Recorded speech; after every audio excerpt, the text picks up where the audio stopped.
Cordial saludo, mi nombre es Janet Pareja Liz, estudiante de la Universidad Abierta y a Distancia UNAT. En esta ocasión voy a realizar análisis del PAPSIBI. Veamos el paso a paso de la afiliación al Sistema de Seguridad Social en Salud en población víctima del conflicto armado. En cumplimiento del derecho a la salud, toda persona víctima se considerará elegible para un subsidio en salud. En caso de que no esté afiliada, tiene que ser afiliada de forma inmediata al régimen subsidiado y a las instituciones hospitalarias públicas o privadas para prestar atención de manera inmediata a las víctimas y sin exigir condición previa para su admisión. La afiliación la deben promover y gestionar las EPS, que tienen presencia en los municipios y distritos. La afiliación de las personas en condición de víctimas no es que no estén afiliadas al sistema de seguridad social, a los regímenes subsidiado o contributivo según corresponda. El Ministerio de Salud dispone la información sobre las personas en condición de víctimas, no afiliadas al sistema de seguridad social en salud, al colaborador designado por la entidad territorial para interlocutar con la Red Nacional de la Información. Veamos el paso a paso de la afiliación al sistema de seguridad social en salud de la población víctima del conflicto armado. Los requisitos para esta afiliación es que la persona debe dirigirse a la Secretaría de Salud Municipal, debe realizar una declaratoria ante la Procuraduría o Personería del municipio, debe estar registrado en el RUP, que quiere decir el Registro Único de Víctimas, debe presentar su documento de identidad y debe aplicar la encuesta SISBEN. Una vez se verifican estos 5 pasos, las víctimas del conflicto harán parte del programa PAPSIBI, el cual es un programa de atención psicosocial y salud integral a las víctimas creados por el Ministerio de Salud y Protección Social en el marco de la política de reparación a víctimas de conflicto armado, con el fin de contribuir a la rehabilitación social, física y mental de los individuos, las familias y las comunidades. Esto contribuye a garantizar el derecho a la atención en salud, lo que permite la dignificación y recuperación. Este programa articula a los actores del Estado que garantizan el goce efectivo de sus derechos y que reconocen como protagonista del proceso de reparación y rehabilitación. Veamos las orientaciones metodológicas para la atención psicosocial individual, familiar y comunitaria. Aprender a vivir con el sufrimiento y el dolor se va aprendiendo con el tiempo. Aprender a que con la frustración de contar a la familia que no se han hallado respuestas, quien lidera la búsqueda va también desapareciendo de sus relatos las acciones que le permiten insistir y la familia ocupa otros roles que permiten mantener este silencio. O por el contrario, el ruido de las quejas y los reclamos desde y hacia quien ha desaparecido con el desaparecido. Invisibilizar las otras formas de sufrimiento hace parte de cómo la familia se ajusta entre sí, de cómo se mantiene la búsqueda de algunos y los demás soportan otras cargas de no ser reconocidos por no ser el desaparecido, de cargar la responsabilidad de parecerse a quien no está o de intentar ser como él. Se ha propuesto la siguiente estructura metodológica para atención psicosocial a familiares víctimas de desaparición forzada, de acuerdo con los niveles y modalidades de atención psicosocial del PAPSIBI. Veamos la modalidad individual. La atención psicosocial individual comprende uno de muchos procesos dirigidos a promover la comprensión, prevención, atenuación, manejo y gestión de los impactos y daños emocionales y psicosociales y en general del sufrimiento ocasionado por la violencia política y por las violaciones a los derechos humanos. Sus acciones se dirigen a restaurar hechos de violencia que permiten de esta forma reconocerse como sujetos de derecho a quienes les fueron vulnerados estos principios y reconstruir el sentido de las experiencias derivadas de los hechos de violencia que permiten de esta forma reconocerse como sujetos de derecho a quienes les fueron vulnerados estos principios. Desde la modalidad individual se aborda la reasignificación de la relación con la persona desaparecida forzadamente. Esta es una modalidad individual a nivel terapéutico. También tenemos las transformaciones de la cotidianidad a partir de la desaparición forzada. También esta es una modalidad individual a nivel terapéutico. Y la reconstrucción de sentidos a partir de la experiencia de desaparición forzada desde la modalidad individual y también a nivel terapéutico. Ahora veamos la modalidad familiar. Los daños psicosociales que genera la violencia en el marco del conflicto armado tienen implicaciones directas en el sistema relacional y vincular de las personas que directamente sufrieron los hechos. Es decir, la guerra genera una extensión del sufrimiento y del daño psicosocial que permea las redes de apoyo que sostienen las víctimas. En este orden de ideas se considera que los integrantes de una familia pueden ser sujetos directos en quienes se manifiestan las distintas formas de expresión o configuración del daño social, más allá de haber sido los directamente afectados por la comisión del delito.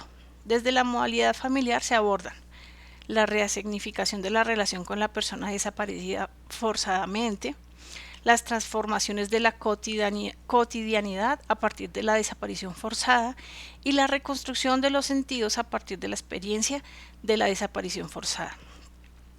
Veamos la modalidad comunitaria. La atención psicosocial comunitaria se refiere a los procesos implementados en un entorno colectivo y a la vez incluye el tipo de atención que tiene como finalidad la desprivatización de los daños y que en estos sean llevados al ámbito público, a fin de enfrentar la dimensión social de la intención de dominar, excluir o incluir a la sociedad civil en el ámbito del conflicto armado. Además, la atención psicosocial comunitaria reconoce que la dimensión relacional del ser humano es definitiva en los procesos de reparación y rehabilitación. Por lo tanto, se entiende que lo colectivo tiene en sí mismo un efecto que puede ser terapéutico y que se basa en las posibilidades de reconstruir o reorientar el tejido social existente. Desde la modalidad comunitaria se aborda la resignificación de la relación con la persona desaparecida forzadamente a nivel comunitario y la reconstrucción comunitaria de sentidos a partir de la experiencia de la desaparición forzada. Es importante que recordemos que cada familia y cada una de las personas que conforman ese sistema familiar asumen y vivencian de manera distinta la desaparición de un ser querido. Veamos las formas de participación de las víctimas establecidas en la normatividad. La participación y reparación es un derecho que tienen las víctimas del conflicto armado a través de la Ley 1448 del 2011, el Decreto 4800 del 2011 y la construcción conjunta del PAPCIBI. Estas se integran de manera normativa el reconocimiento a partir en las mesas a través de voceros o a nombre propio para proceder a establecer estrategias de restablecimiento de los derechos de las víctimas. La Ley 1448 nos dice que es responsabilidad del Estado asegurar la participación efectiva de las víctimas en el diseño, la implementación, la ejecución y el sentido y cumplimiento de las leyes y los planes y proyectos y programas desarrollados con ese fin. Para ello es necesario utilizar los mecanismos democráticos establecidos por la Constitución, la ley, para lo cual deberá garantizar la provisión de los medios y herramientas necesarios para la elección de sus representantes en las acciones de toma de decisiones y seguimiento previstos en esta ley. El acceso a la información, el diseño de espacios para una participación eficaz de las víctimas a nivel nacional, departamental y municipal. Llevar a cabo ejercicios de rendición de cuentas sobre el cumplimiento de los planes, proyectos y programas que se diseñan y ejecutan en el marco de esta ley y en cumplimiento de lo dispuesto en el artículo 209 de la Constitución Política. Estos ejercicios deberán contar con la participación de las organizaciones de las víctimas. Desde el Decreto 4800 del 2011 se establece que el derecho de las víctimas a informarse, a intervenir, a presentar observaciones, a recibir retroalimentación y coadyuvar de manera voluntaria en el diseño de instrumentos de implementación, seguimiento y evaluación de planes, programas y proyectos implementados para fines de materializar su cumplimiento. El artículo 263 del decreto nos habla de los espacios de participación de las víctimas. Estos espacios son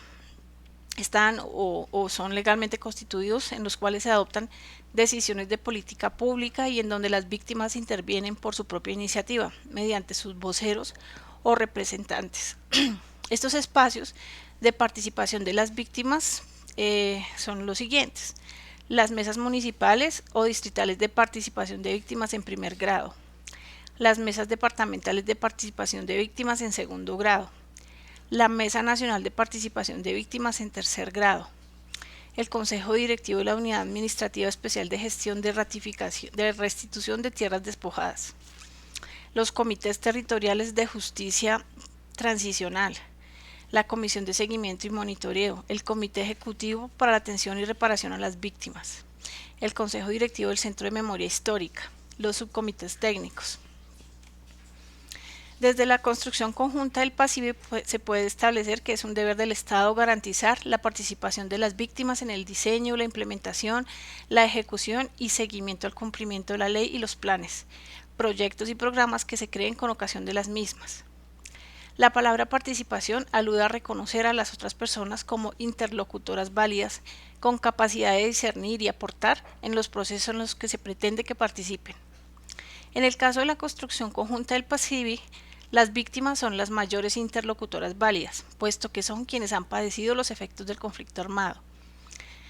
La participación de las víctimas es un derecho ciudadano fundamental y además es deber moral del Estado y de la sociedad garantizar espacios y condiciones para la participación activa de las víctimas en cada momento del proceso de reparación.